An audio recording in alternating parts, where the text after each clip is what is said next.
বিসমিল্লাহ। প্রথম প্রশ্ন, মা বাবার গুনার কারণে কি সন্তানের উপর বালা মুসিবত আসে?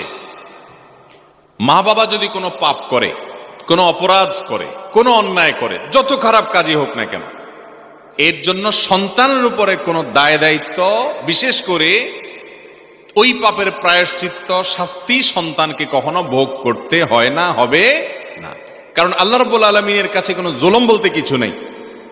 আল্লাহ তাআলা কোরআনে কারীমে বলেছেন, ওয়া আল্লা তাজিরু ওয়াজিরাতুন ভিজরা উখরা, দুনিয়ার কোনো কেউ একজন আরেকজনের পাপের বোঝা বহন করবে না। আল্লাহ আরো বলেছেন, ওয়া আল্লাইসা লিল ইনসানি ইল্লা মা সাআ, মানুষ নিজের জন্য যা করবে সে ওইটার বিনিময় পাবে, আরেকজনে কি করলো নেকামল সেটা সে পাবে না। এজন্য কোনো বাপ খারাপ দেখে সন্তানকে খারাপ বলা যাবে না। আমাদের সমাজে দেখবেন, একটা বাপ কথার কথা চুরি করছে, হয়তো কোনো একটা আকাম করছে, বাপ তো পরের কথা, অনেক সময় ভাই দূর খারাপ কিছু করছে, তো দেখা যায় ওইটার জন্য ভাইকে ভৎসনা করা হয়, ছেলেকে মানুষ দোষারোপ করে, তার সাথে মানুষ খারাপ আচরণ করে, আছে না নাই? বাপের দোষে কখনো সন্তান দোষী হয় না, আবার সন্তানের দোষেও কখনো বাপ দোষী হয় না। যার যার দোষ তাকে পাবে। এই জন্য একজনের দোষের কারণে আরেকজনকে লজ্জা দেওয়া, আরেকজনের প্রতি অবিচার করা, জুলুম করা, কোণঠাসা করা, সামাজিকভাবে তাকে হেয় প্রতিপন্ন করা, এগুলো গুনাহের কথা। গ্রামাঞ্চলে এগুলো অহরহ হয়ে থাকে, যে কোনো কারণে ছেলে হয়তো একটা অপকর্ম করেছে, বাপ বেচারা আর কোথাও উঠতে পারে না, কোনো সমাজ তাকে নেয় না, তার সাথে কথা বলে না, আছে না নাই? এগুলো হারাম এবং নাজায়েজ কাজ, এগুলো করা জায়েজ নাই। যার কারণে বাবার পাপ বাবাকে পাবে, মায়ের পাপ মাকে পাবে। আল্লাহর কাছে অ্যাকাউন্টেবিলিটি, হিসাব সম্পূর্ণ আলাদা আলাদা, যার যারটা তার তার। অতএব সন্তানের পাপে বাপকে পাবে না, বাপের পাপেও সন্তানকে পাবে না। তবে হ্যাঁ, কিছু কিছু কর্মফল আছে। বাপ যেরকম খারাপ যদি পথে ছেলেকে পরিচালিত করে, তো তার ফল খারাপ হয়, সেটা ভিন্ন বিষয়। কিন্তু পাপের যে শাস্তি, সেটা কখনো একজন আরেকজনেরটা পাবে না। এরপরে প্রশ্ন হলো, কুকুরের গায়ের সাথে ছোঁয়া লাগলে কি পোশাক নাপাক হয়ে যাবে? কুকুরের সাথে যদি আমাদের শরীর কাপড় চোপড় লাগে, বিশেষ করে শহরে গ্রামে সর্বত্র কুকুর ছুটোছুটি করে যখন, তখন কুকুরের গায়ের সাথে আমাদের গা কাপড় চোপড় অনেক সময় লাগে, স্পর্শ হয়, নাপাক হবে কিনা, খুব গুরুত্বপূর্ণ প্রশ্ন। এটার উত্তর হলো যে কুকুরের যে লালা, এটা নাপাক। কুকুরের মুখের যে লালা, এটা নাপাক। যদি কারোর কাপড়ে, কারোর শরীরে কুকুরের লালা লাগে, তাহলে ওইটা ধুইতে হয়। শুধু ধোয়াই নয়, নবী করিম সাল্লাল্লাহু আলাইহি ওয়াসাল্লাম বলেছেন, কোন পাত্রে যদি কুকুর মুখ দেয়, ওইটাকে 7 বার ধুইতে হয়। কয়বার ধুইতে হয়? বিজ্ঞান গবেষণা করে হয়তো বাইর করছে বা করবে যে কুকুরের মুখে হয়তো এমন কোন জার্ম আছে যেটা এতবার না ধুইলে যাবে না, মারাত্মক কোনো কিছু হয়তো আছে, আল্লাহু আলাম।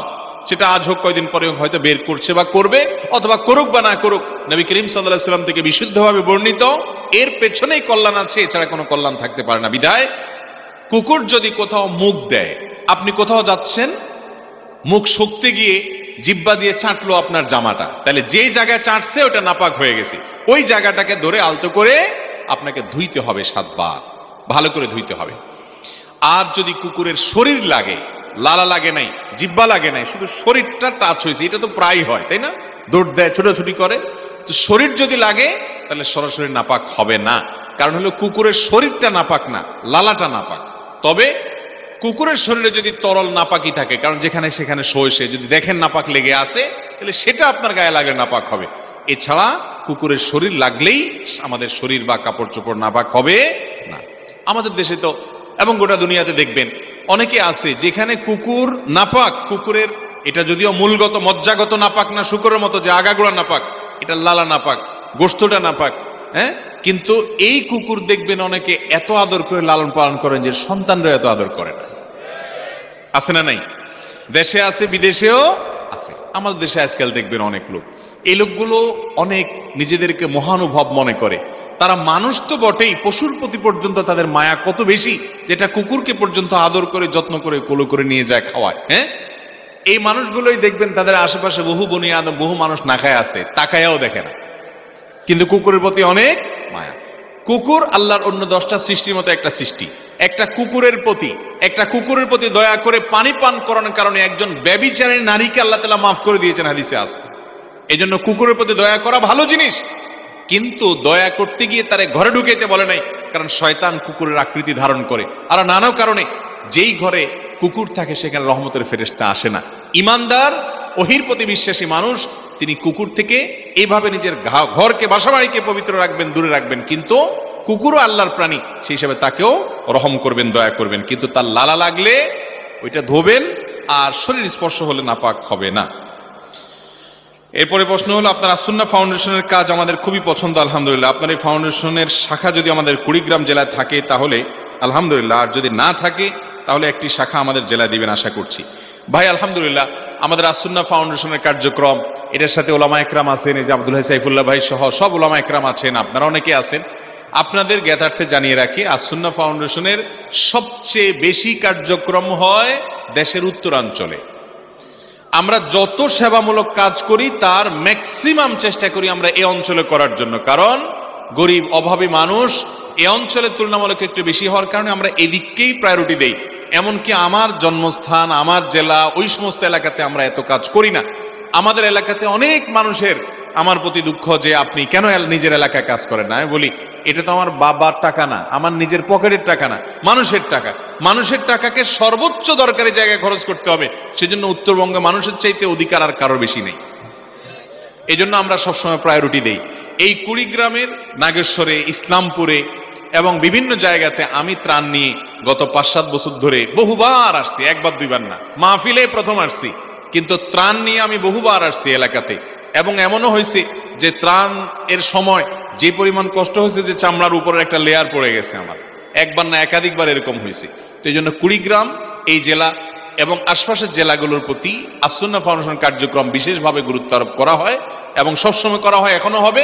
তবে এটার কোনো অফিসিয়াল শাখা নেই। আমরা এখানকার আলেম ওলামা যারা আছেন, গণ্যমান্য যারা আছেন, তাদের সহযোগিতা নিয়ে কাজ করি, ইনশাআল্লাহ সামনে আরো বেশি করব। এরপর প্রশ্ন হলো, আমি এক মেয়ের সাথে খারাপ সম্পর্কে লিপ্ত আছি, তা আমার ওই মেয়ের পরিবার উভয় জানে। আমি ওই মেয়ের সাথে প্রায় সময় রাত কাটাই। আমি তো গুনাহের মধ্যে লিপ্ত আছি, আমার বাবা মা সবাই জানে। এখন কথা হচ্ছে, আমার ও বাবা ও আমার পরিবার সবাই কি পরিমাণ গুনার মধ্যে ডুবে আছে, একটু বিস্তারিত আলোচনা চাই। দেখুন, এই প্রশ্ন যিনি করেছেন আমি জানি না তিনি বুঝে করেছেন নাকি এ সম্পর্কে তার আসলেই কোনো ধারণা নাই। আজ আমাদের এই সমাজের যেই ব্যাধিটা মহামারীর মতো সকল ঘরে ঘরে ছড়ায় গেছে, এই ব্যাধিগুলোর ভিতরে একটা হলো এই জেনার ব্যাধি। এত ভয়াবহ, এত ডেঞ্জারাস যে এটা থেকে মুক্ত মানুষ পাওয়া যায় না। মনে রাখবেন যুবক ভাইয়েরা, এই তারুণ্য এবং যৌবনকাল অন টাইম জীবনে একবার আসবে, আর আসবে না। কালি লাগাই ফেলছেন, এটাকে রিমুভ করে নতুন করে শুরু করতে পারেন, কিন্তু যদি এর মধ্যে ডুবে থাকেন তো আপনি নিশ্চিত থাকতে পারেন আল্লাহ রাব্বুল আলামিন দুনিয়াতেই আপনাকে এর জন্য প্রায়শ্চিত্ত করাবেন, আখিরাতে তো আছেই। এই জন্য জেনা এমন হারাম, এমন ভয়াবহ বিষয়, জেনার শাস্তি সবচেয়ে মারাত্মক। বিবাহিত মানুষ যদি জেনা করে, ইসলামী শরিয়া বিচারিকভাবে তাকে শাস্তির কথা বলে, যেই শাস্তি মৃত্যুদণ্ডের মধ্যে সবচেয়ে নির্মম ভাবে মৃত্যুদণ্ডের কথা বলা হয়েছে, কারণ এটা আল্লাহর কাছে এত জঘন্য অপরাধ। নবী করিম সাল্লাল্লাহু আলাইহি ওয়াসাল্লামকে আল্লাহ তাআলা মেরাজের রাতে নিয়ে কিভাবে জেনার শাস্তি দেওয়া হচ্ছে সেটা দেখাইছেন। যার কারণে এই ভয়াবহ অপরাধ করবেন অবলীলা, আবার বাপমা জানবে, পরিবার জানবে, সবাই চুপচাপ থাকবে, এই পুরো পরিবারই সোজা কথা যদি তারা মৌন সমর্থন দেয়, সব দাজ্জালের অন্তর্ভুক্ত, সব দাইয়ুসের অন্তর্ভুক্ত, এবং এর কারণে জাহান্নামে যেতে হবে। এখনই তওবা করে ইস্তেগফার করে এই হারাম থেকে সরে আসেন। অনেক ব্যক্তি আছেন হারামকে হারাম মনেও করেন না, অপরাধকে কোনো অপরাধের বিষয় মনে করেন না।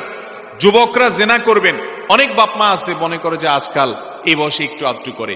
এই বাপমারা প্রত্যেকে ওই ছেলে জেনা করে যে পরিমাণ গুনাহগার হচ্ছে, তারাও সমপরিমাণ গুনাহগার হবে, শুধুমাত্র ছেলের এই অপকর্মকে সমর্থন জানাবার জন্য।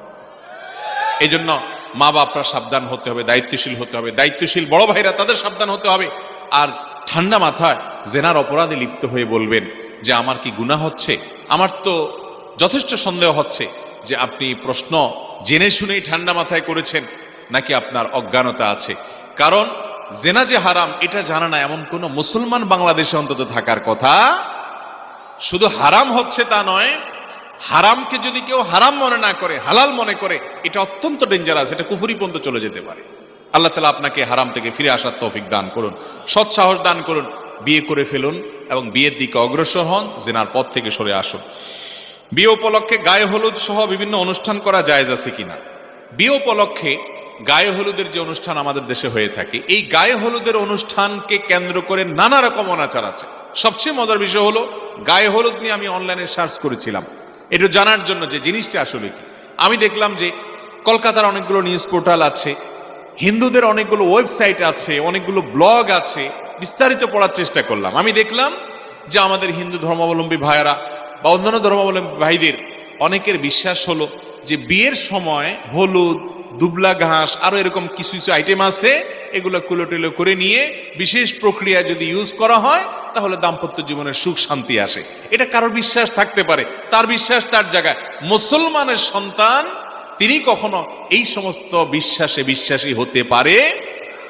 গায়ে হলুদ যারা মাখে তারা নিজেরাও জানে না কি হলুদ মা কেন মাখছে, হলুদটা মাখলো কেন, মরিচে তো ছিল, কেন মাখছে হলুদ সে নিজেও হয়তো জানে না।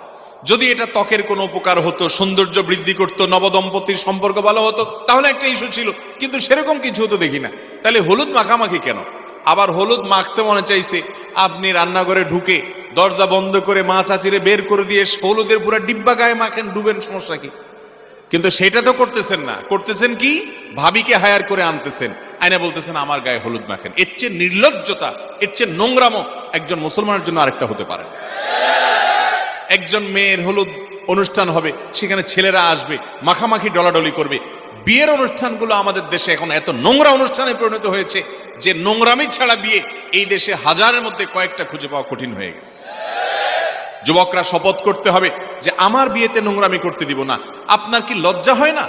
আপনার কি একটাবার বিবেকে বাধে না যে আমার হবু স্ত্রী, যার সাথে আমি সংসার করব, আমি ঘর করব, আমার বিয়ে করা স্ত্রী, আমি মোহর দিয়েছি, আমি তাকে বিয়ে করেছি, আমি তার বৈধ স্বামী, গায়ে হলুদের নাম দিয়া মাখামাখি করবে দুনিয়ার মানুষ? আপনার বিবেকে বাধে না? বাধা উচিত না আপনার? আপনি একজন বিবেকবান মানুষ। কোথাকার কার গায়ে হলুদ অনুষ্ঠানে আপনার বউ গেছে, আপনার বোন গেছে, ওই পুরুষের গায়ে হাতাহাতি, মাখামাখি, ঢলাঢলি, সেখানে গান বাজনা, নৃত্য, সেখানে অশ্লীলতা, নানা রকমের বেহায়াপনা এবং অন্যায় আচরণ। একটা বিয়ের অনুষ্ঠানকে কেন্দ্র করে শত শত জেনার আয়োজন হয় আজকাল। সেই জেনা কখনো প্রত্যক্ষ হয়, কখনো পরোক্ষ হয়। এই জন্য যাদের বিবাহ তাদের দায় এখানে সবচেয়ে বেশি। যুবক, বিয়ের মূল উপাদান আপনি। অতএব আপনি যদি সংগ্রাম করেন, আপনি যদি প্রত্যয় করেন, প্রতিজ্ঞা করেন যে আমার বিয়েকে কেন্দ্র করে এসব অনাচার আমি হতে দেব না, দুনিয়ার কারোর বাপের ক্ষমতা নেই সেটা করার, ইনশাআল্লাহ। আপনারা নিয়ত করবেন না ইনশাআল্লাহ? বিয়ে জীবনে তো বারবার করবেন না, একবারই করবেন বেশিরভাগ মানুষ। এই একবারের বিয়েটা ফ্রেশ হোক, ঝামেলা মুক্ত হোক, গুনাহ মুক্ত হোক। গুনাহ মুক্ত বিয়ের সংকল্প করবেন তো ইনশাআল্লাহ? গুনাহ মুক্ত বিয়ের সংকল্প করবো। আল্লাহ আমাদেরকে তৌফিক দান করুন। অনেক মুরব্বীও ইনশাআল্লাহ বলছেন, আল্লাহ মুরব্বীদেরও তৌফিক দান করুন। বিয়ের তৌফিক না, ছেলে মেয়েকে বিয়ে করানোর তৌফিক। আর বিয়ে করতে চাইলে করুক, সমস্যা কি? মোবাইলের আসক্তি দূর করার জন্য কি করতে পারি?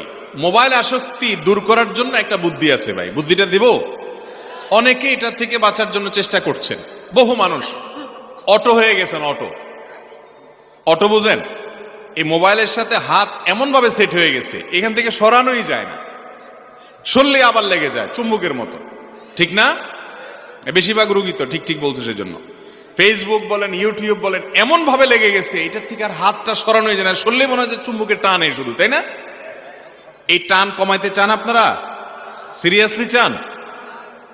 একটা বুদ্ধি দেই, সিম্পল একেবারে।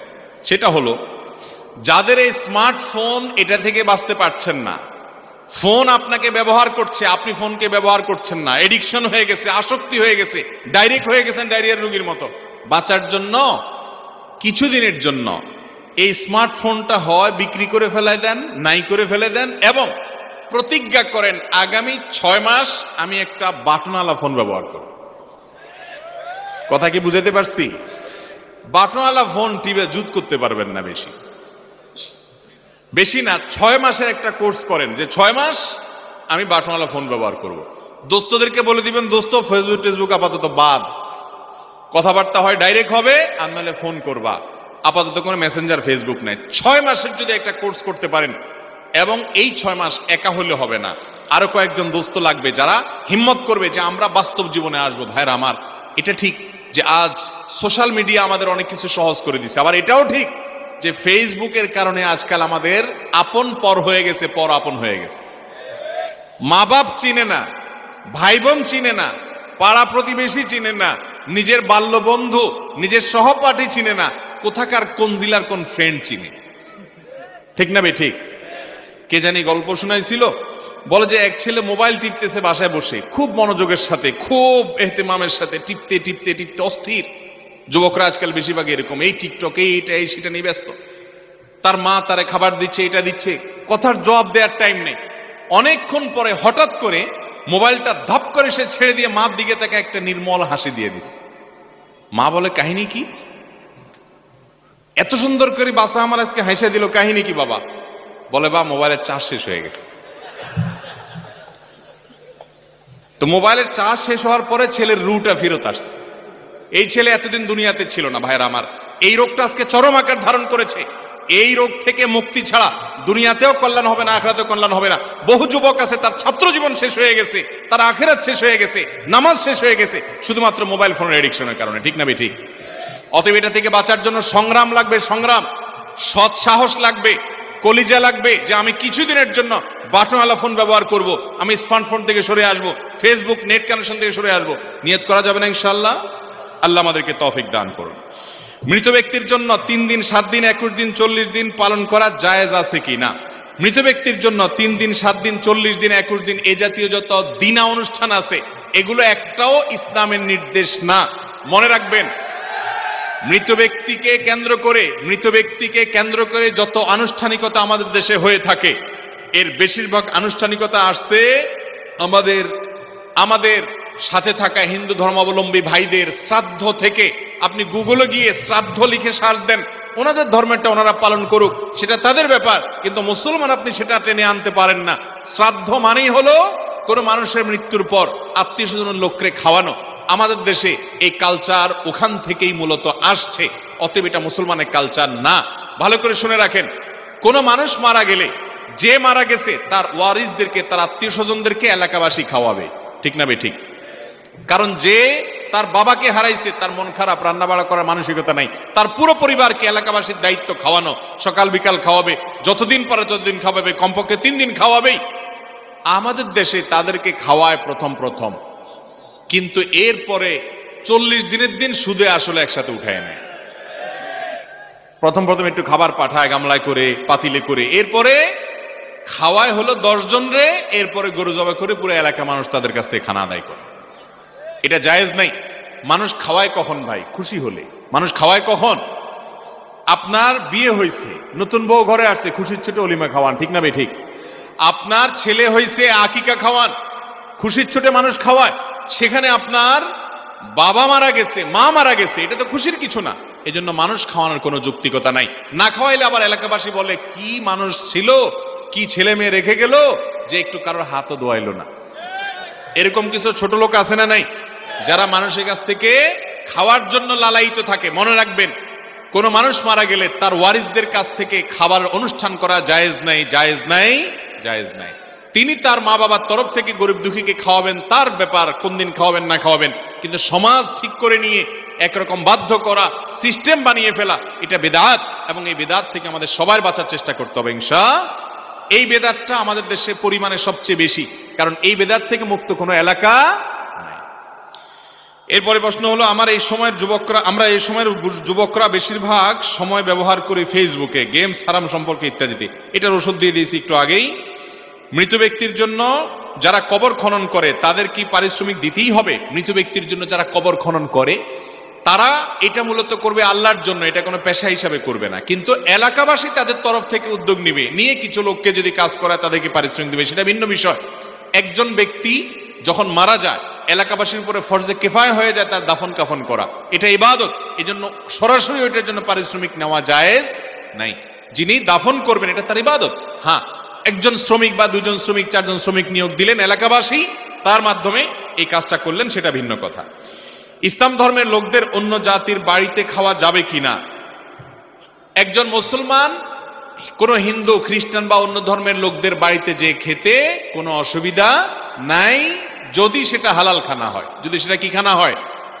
হালাল খানা আপনি কোথায় যেয়ে খাবেন এটা আপনার ব্যাপার। এমনকি আপনার বাড়িতে বসে যদি আপনি হারাম খান সেটা জায়েজ হবে না হারাম হবে? কোন ইমাম সাহেবের বাড়িতে যায় যদি বসে হারাম খান জায়েজ হবে না হারাম হবে? এই জন্য কার বাড়িতে খাচ্ছেন এটা বিষয় না, বিষয় হলো কি খাচ্ছেন। খানাটা যদি হালাল হয় যে কোনো জায়গায় খেতে পারেন, খানাটা যদি হারাম হয় বাইতুল্লাহর মধ্যে বসে খেলেও সেটা কি হবে? হারামই হবে। এই জন্য কি খাচ্ছেন সেটা হলো দেখার